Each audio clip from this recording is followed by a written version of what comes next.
Bien, un saludo para todos y bueno, en esta oportunidad, como habíamos acordado, quiero compartir con ustedes esta presentación que lleva por título de la educación en la era digital, de la escuela que tenemos a la escuela que queremos.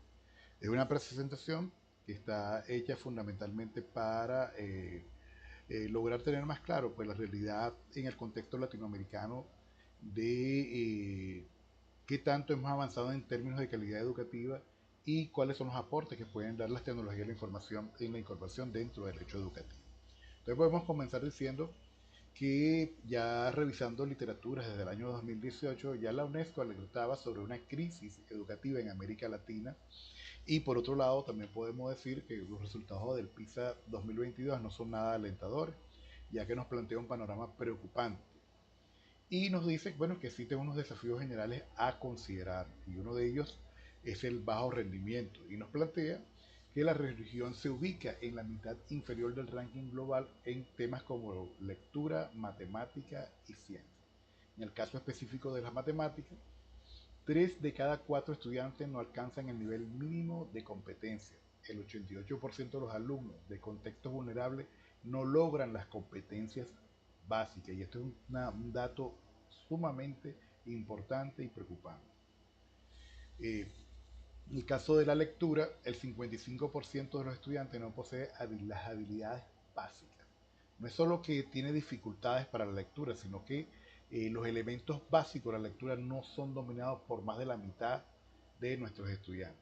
En el caso de la ciencia, el 57% de los estudiantes no alcanza el nivel mínimo de competencia requerida para decir que bueno, estos estudiantes pueden mejorar en el tiempo. Y también nos plantea que existe una disparidad y eso se da en el caso entre los países. No todos los países tienen esa misma realidad, pero son muy parecidos y salvadas excepciones donde se encuentran algunos casos menos preocupantes, ¿no? Pero en términos general, América Latina está muy mal en términos de calidad educativa. ¿Y por qué hablar de eso? Bueno, que cualquier respuesta, cualquier planteamiento para mejoramiento de nuestro sistema educativo parte por conocer la realidad del mismo. En el caso específico de Venezuela, muchos tenemos la idea de hablar de la calidad de la educación en Venezuela a partir de un periodo determinado, ¿no? Y por lo general nos ubicamos en periodos muy recientes donde, bueno, le atribuimos los efectos negativos de nuestro sistema educativo a estos últimos años y cosas que no es cierta. Para ello quiero comentarle, por ejemplo, el caso del ministro de Educación para el año 1994, que ya nos alertaba sobre la calidad de educación en el país y él hablaba que fue un tema bien controversial porque el propio ministro habló del fraude de la educación venezolana y por ahí hay un libro que lleva por título lo que él mencionó, ¿no? Entonces fíjense, cuando un ministro ya nos alerta y con una de manera tan dura se refiere a nuestro sistema educativo, hay que considerarlo. Y estamos hablando de 1994. Quiero hacer énfasis en eso porque a veces perdemos de vista el asunto del tiempo.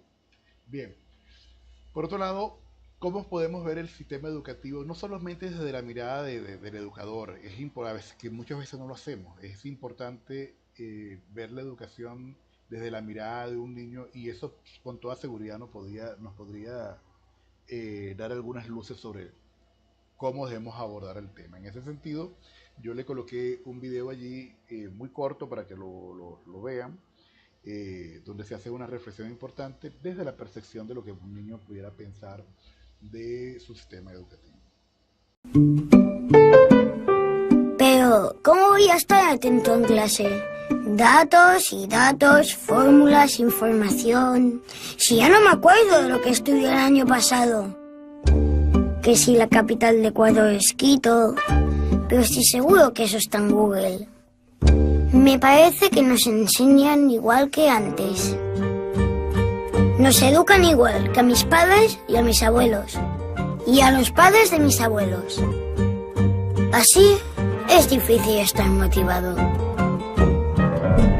Ahora se ha puesto de moda decir que tenemos TDA. porque creen que no atendemos en clase. Algunos niños sí que tienen un problema y les dan pastillas. ¡Todo pastillas! Pero a otros lo que nos pasa es que estamos muy aburridos. Porque con las cosas que nos gustan podemos pasarnos horas y horas. ¿Por qué en lugar de darnos pastillas no intentan motivarnos? Para que seamos creativos, para que inventemos, para que soñemos, que nos den ganas de aprender.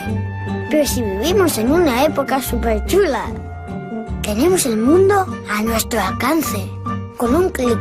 Yo me paso horas navegando por internet, mirando vídeos, jugando. No sé, es que en el cole me duermo. Espero que vean el video y lo disfruten.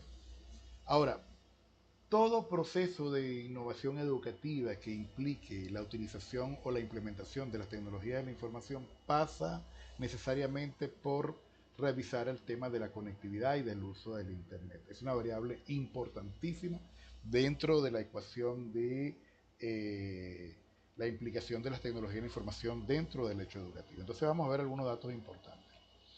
Primero, quise colocar estos datos por aquí. Tenemos que a nivel mundial, en términos de telefonía móvil, el tema de la conectividad, la velocidad de conectividad ronda el 52.48 megabits por segundo en caso de descarga y de subida 11.07. Este es el caso de Internet móvil. En el caso de Internet fijo tenemos una descarga de 93.67 megabits por segundo y de subida algo así como 46.5. Este es el promedio mundial. ¿Okay? Vamos a ver cómo está Venezuela. Estos son datos de 2022 de tendencias digitales. La penetración y número de usuarios de Internet. Es evidente que hemos ido aumentando nuestra penetración desde el año 1998 hasta el 2022. Hemos ido creciendo. Estamos hablando hoy, nos dice Tendencia Digital, que el 73% de la población venezolana tiene acceso a Internet. Si bien es un dato alentador, debemos considerar desde el campo de la educación que tenemos por allí pendiente un 27% que aún no se ha conectado, ¿no? Estamos hablando también, si se dan cuenta, que en el periodo desde el 2015, 2016, 2017, el tema del crecimiento de Internet se mantuvo, no hubo mayor crecimiento y hubo un proceso de desinversión en el campo de la infraestructura tecnológica. No lo pudimos ver en temas de conectividad, en temas de una conectividad intermitente y que hacía muy difícil tener objetivos o tener resultados positivos en cuanto a conectividad. Y bueno, y todo esto también lo pudimos vivir en el tema de la pandemia, ¿no? Cómo se hacía a veces deficiente nuestra conectividad. Ahora, ¿cómo es la penetración a nivel de las regiones? Que es un dato también importante. Y en el caso específico de Guayana, bueno, tenemos un 71%, de ahí que debemos considerar que casi el 30% del resto de la población no está conectada. De ahí que cuando asumamos el tema de la incorporación de esas tecnologías, siempre es bueno preguntarles a nuestros estudiantes cómo se están conectando, desde dónde se están conectando y si existen posibilidades reales que se conecten, porque bueno, puede hacer que el aula sea, eh, por casualidad, sea ese 30% que no está conectado y bueno, se nos haga imposible hacer uso de las tecnologías de la información. Eso es importante tenerlo presente. Por otro lado, ¿quiénes son los sectores que están haciendo uso de Internet? Fíjense, los sectores ABC o los sectores acomodados, un 16%, y los sectores, vamos a llamarlos más vulnerables, el D y E, representan casi el 84% de conectividad. Esto es una buena noticia porque también nos dice que los sectores populares tienen acceso al uso de Internet. Ahora, ¿cómo estamos en términos de velocidad en Venezuela? Bueno, estamos hoy ocupando en términos de Internet móvil el puesto 138, según datos de Oculus, que es una empresa que mide velocidades de conexión de Internet, en el puesto 138 de 180 países, ¿no? Si bien no es el mejor de los puestos, hemos en estos últimos 4 años más avanzado porque en el 2018 estuve revisando y estábamos debajo de Haití. Debajo de Haití, bueno, incluso creo que Haití también ha mejorado un poquito, aunque se ve que Venezuela bajó 2 puestos, sí ha mejorado de forma importante. Y el caso de Internet fijo, estamos en el puesto 99 cuando, como le dije, hace 5 o 6 años estábamos muy mal, ¿no? Creo que estábamos en los últimos lugares con un promedio, en este caso es de descarga, de 53.9 de megabit por segundo y esa es una buena noticia. Otro tema importante es que para qué estamos haciendo uso de Internet. Nos dice aquí Tendencias Digitales que para buscar información un 96%, para enviar y recibir correo un 88%, para ver videos 72%, chatear 67%, buscar trabajos 62% y revisar trámites gubernamentales un 53%. Hubiese sido interesante saber qué porcentaje de la población usa Internet para el uso exclusivo de temas educativos, para investigación académica y todo esto. No pude conseguir datos sobre eso, pero sería interesante eh, hacer algo sobre ese tema, pues indagar un poco más sobre ese tema. Bien, ahora, una vez que hemos revisado cómo se encuentra nuestra infraestructura tecnológica, podemos revisar algunos antecedentes eh, o algunos referentes que ya desde 1968 nos empezaban a hablar de la importancia de la incorporación de las tecnologías en nuestras actividades sociales, culturales y económicas, como nos plantea Yoneiji Masuda, un japonés, en 1968. Y él nos decía que la sociedad de la información es aquella en la cual las tecnologías facilitan la creación, distribución y manipulación de la información y van a jugar un papel esencial en las actividades sociales, culturales y económicas. Fue prácticamente clarividente, pues ciertamente hoy, no sé, estamos hablando de cuántos años, 32 más 20, 60 años después, ha quedado en evidencia que su predicción fue muy acertada. Más recientemente, Manuel Castel nos dice que examina los caracteres del nuevo paradigma para acuñar no ya la noción de sociedad de la información, sino como la era informacional, con Internet como fundamento principal a este nuevo modo de organización social en esferas tan dispares como las relaciones interpersonales, las formas laborales o los modos de construir identidad propia. Internet hoy está en todos lados, en todas partes. Ahora bien, ¿cuáles son los retos y tendencias actuales con el uso de las tecnologías de la información en la educación? Bien, en nuestro modelo educativo tenemos un desafío importantísimo. Si se dan cuenta de esta imagen, nosotros seguimos educando tal cual educaron a nuestros padres, a nuestros abuelos y probablemente a los padres de nuestros abuelos. Hay un docente que todo lo sabe, unos estudiantes que están allí para recibir ese conocimiento, ¿verdad? Y entonces se da esa lógica de una reproducción del conocimiento que viene de una persona que dice tener la verdad y alguien que la recibe sin ningún tipo de cuestionamiento. Eso es lo que nosotros tenemos como educación tradicional. Y eso se da en parte porque, bueno, todavía estamos una generación frente al impulso de ese modelo educativo y nuestra fuente de información, pues nuestra fuente de información es clásica, el libro, el periódico, el televisor y la radio fundamentalmente. Mientras ahora nos encontramos con una nueva generación que es capaz de tener acceso a millones y millones de terabytes de información a través de un dispositivo móvil en fracciones de segundo. Entonces hoy las fuentes de información han cambiado de manera radical. Y nuestros chamos, bueno, son un ejemplo de ello. Muchas veces hasta las formas de comunicación entre ellos mismos han cambiado. A veces los tenemos unos al lado de ellos y casi ni hablan.